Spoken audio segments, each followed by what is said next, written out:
munsi umukama Imana Nyeningabo yabahamagariye ukurira no gucura inimba, kwiharangura no gukenyera igunira.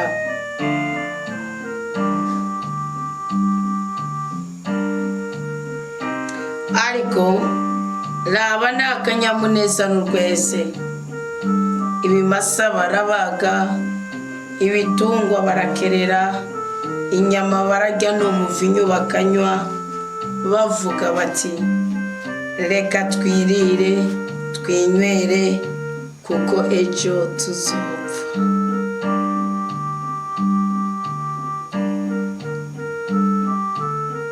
Niho umukama Nyeningabo yamishurira ibi, akanyongorera ati ico cyane kizogirirwa ikigongwe gushika ugupfa kwanyu. Iryo niryazwe n'umukama Imana Nyeningabo.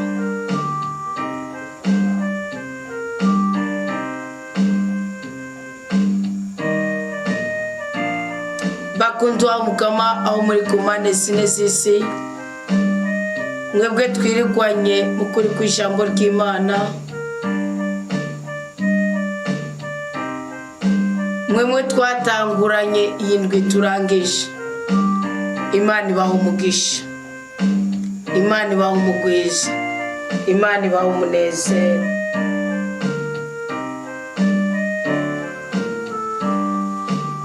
Ugutangurana kwacu kurakora no kubinjira uyu munsi, kuko Imana ingene ihemba ihembera mu munezero.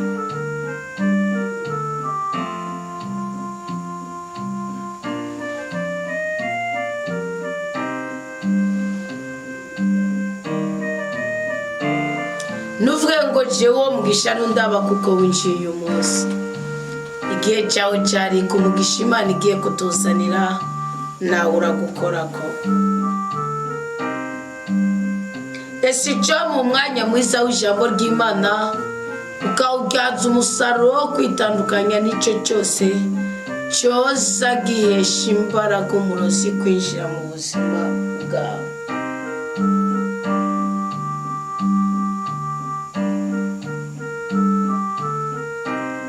Yesu uyu mwanya aho uburenganuzi bw'Imana kuri jewe na wewe.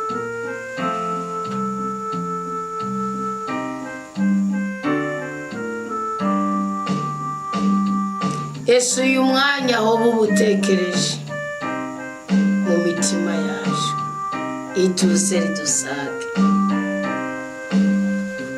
Niwemere ko ibihuhusi bisugereza umushaha wawe. Isaya mu kigabane cya 22 umurongo wa 12 aravuze ngo kuri uyu munsi sokuru yavuze ngo yikuburiye nigurye. Namba wumvise amajambo avuzwe kuri uyu munsi,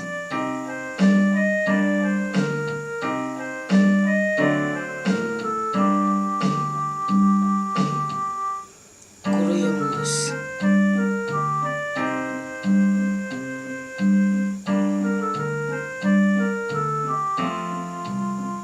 n'umunsi wawe, ni wa munsi utegwa n'ibyo utari witeguriye, bikagusaba ko umutima wawe uca bugufi. Imana igakora ikoresheje ububasha bwayo, ikagushingira akarimbi katavogerwa kuri uyu munsi. Uwo munsi ni uwawe.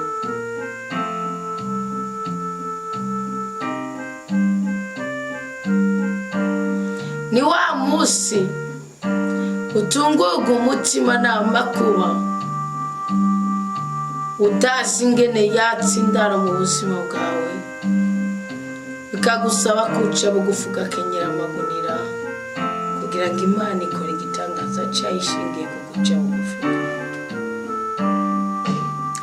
Ariko ngo uyu munsi wasanze wambaye umwambaro w'agashinyaguro, uyu munsi ngo wasanze wambaye umwambaro w'umunaniro,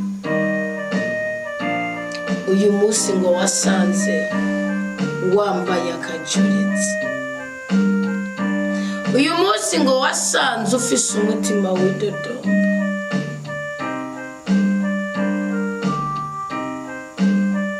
Uyu munsi n'uwuhunge, uyu munsi n'uwukongweko. Imana yari yakubwiye ngo nta kindi kigutandukanya n'uwo munsi mubi kiretse guca bugufi, kutarya inyama, kwisonzesha, kwambara amagunira, ariko ngo ibyo byose warabirenze ubikora uko umubiri wawe ubigusabye. Bakundwa b'Umukama, isuzume umutima wawe. Nusanga ibisosa byashingiye mu kurenga itegeko rya rudasumbwa, upfuka muciye bugufi amaraso ya Kristo agutwikire rwose, kuko ubundi Imana yo kubonamo ibyaha kandi bibyara ibyaha.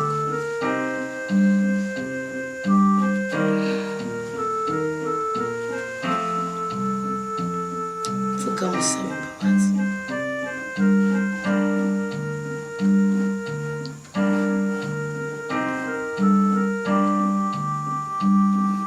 Niyo wasanga uwo munsi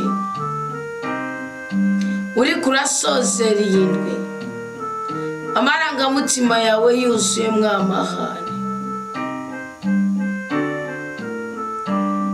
ubwira Imana uti mbabarira rwose, ubwira Imana uti mbabarira muhaye, ubwira Imana uti mbabarira nyir'ijuru neza. Umwami wa Niniva ngo byari bihagije ko yumva n'amatwi w'amakuru ya Yonasi, bakamubwira igitangaza Imana ikoze, ngo urufi rukamuruka ku nkombe ija mu gisagara cya Niniva. Umwami aravuga ati kumbure n'Imana ije kuduhana, muze twisubireko. Ngo yakwisonzesha, ubwiwe yambara amagunira, ubwiwe yicara hasi.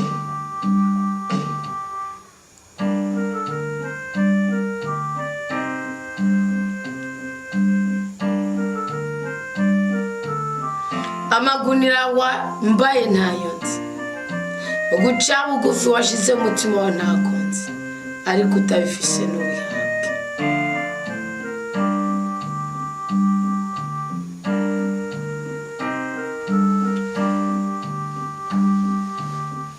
Muze dusenge dusabe umwuka w'Imana aturinde kudadika imitima yacu, kuko niyo dutakariza ubugombe bw'Imana kuri twebwe.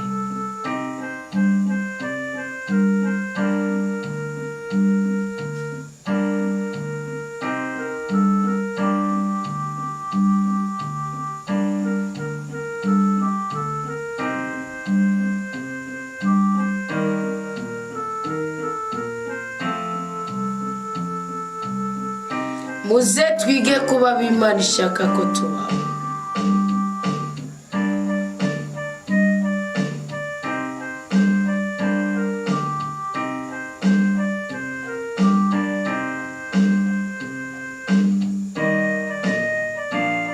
Muze twige kuba abo rudasumbwa ashaka ko tubaho.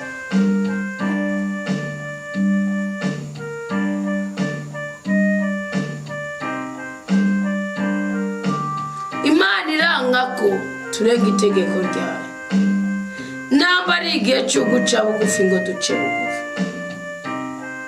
ari igihe cyo gusaba ikigongo ngo dusabe ikigongo, ari igihe cyo gusokorora imbuto nimuze tubibe, ari igihe cyo gutanga icyacumi ngo dutange icyacumi. Ngo bakundwa b'Umukama, ngo bana bamushobora byose, ngo bana ba nyir'ijuru n'isi.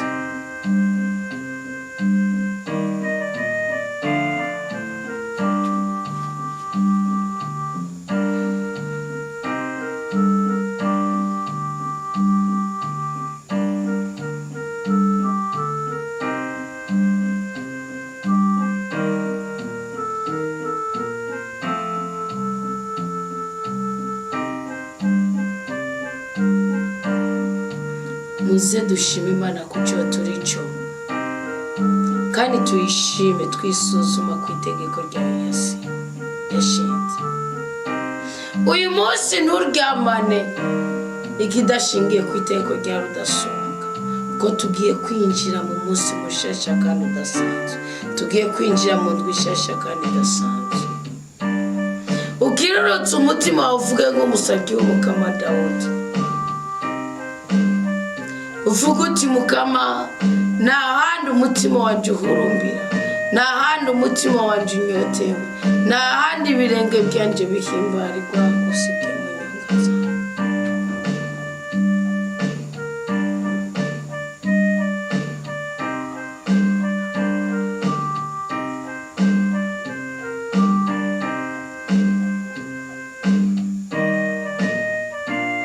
Dawudi yari umwami, ariko yaravuze ngo narishimye igihe bambwira ngo nje mu ngoro y'umukama. Ngoro y'umukama ntiwazana umutima wanduye, kirutse umutima wawe. Dushima Imana kubyo yadukoreye muri indwi yose, tunayishimire kubyo natwe twateye intambwe tugakora. Tubibire ibyiyumviro byacu, tubibire ibitekerezo byacu, tubibire urukundo rwacu. Uyu munsi wahuye n'umuntu mushasha mu buzima bwawe, bibire ibyo bitekerezo, bibire ibyo byiyumviro mwasangiye. Ubwira Imana uti bari buberekereshe ububasha, ubwira Imana uti bari wowe wishira mu ngiro, ubwira Imana uti bari wewe ubyuzuzana ubuzima bwacu. Dawe wa twese ubyagiye mu ijoro, wowe tanguro n'iherezo ry'ibyiza n'ibyishimo.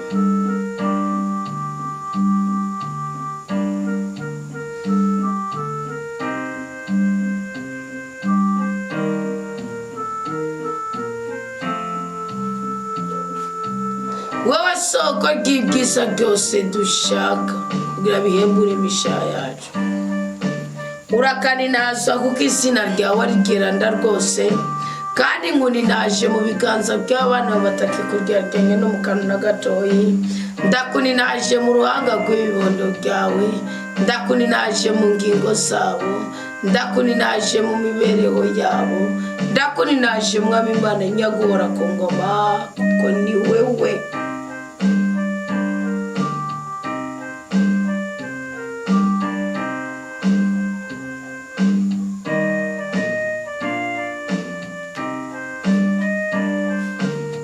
Uri Imana mushobora byose, uri Imana umutabazi, uri Imana umurengezi. Turenganura abana bawe, utunezereze, udutwenze kandi udutereteka. Iki gicaniro cy'amasengesho nikigere ku cyo mu ijuru, maze imigisha yose yategekanijwe bose dusange mu buzima bwacu. Kebura ubuzima bwacu bureke gukebanira mu binazi, bohora amarangamutima yacu tureke kuyoba. Dawudi yaravuze ngo kera naragorwa narahoba, twebwe ntidushaka guhubabuka. Tugire neza, tugire ikigongo.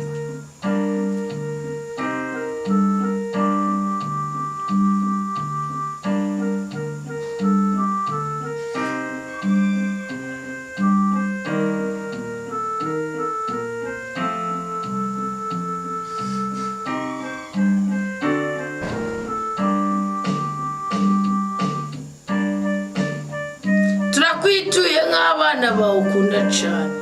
Duha umugisha uko twarakwemeye ko tutazongera kukuryaryana.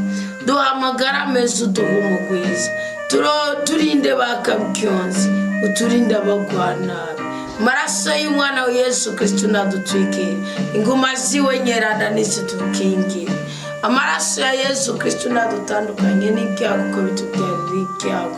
Ububasha bw'ubutatu bwa n'Imana imwe rudende budutandukanye n'ikirere kibi kiri mwabarozi cyane cyane abamaze kuronka icanzo cyo kugenda batubwirako. Ngaba Yesu Kristo umukiza w'abagwayi, Yesu ndagusenga, Yesu ndakuninaza, Yesu ndagukengurukiye, Yesu ndagushimiye ko twaremwe kandi tugacungurwa na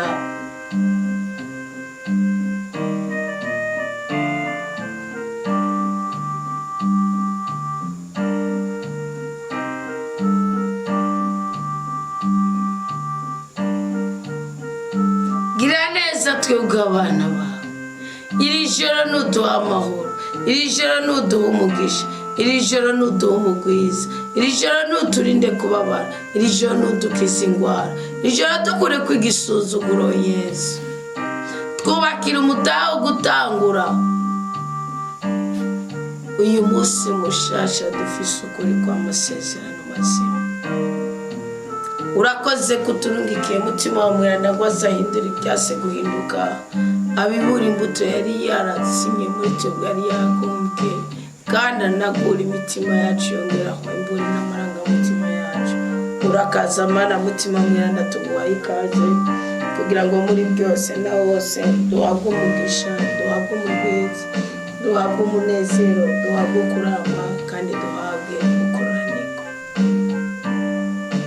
Urakoze mutima w'ukuri, urakoze mutima w'ububasha, urakoze Mana mutima mweranda.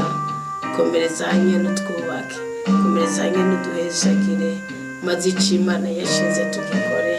Kandi Imana idukure ku mwambaro w'ikigandaro, Imana idukure ku mwambaro w'umubabaro, Imana idukure ku mwambaro w'agacinyizo, Imana idukure ku mwambaro w'igisuzuguriro, Imana idukure ku mwambaro w'umunaniro, Imana idukure ku mwambaro w'ububi, duhabwe ubwirane.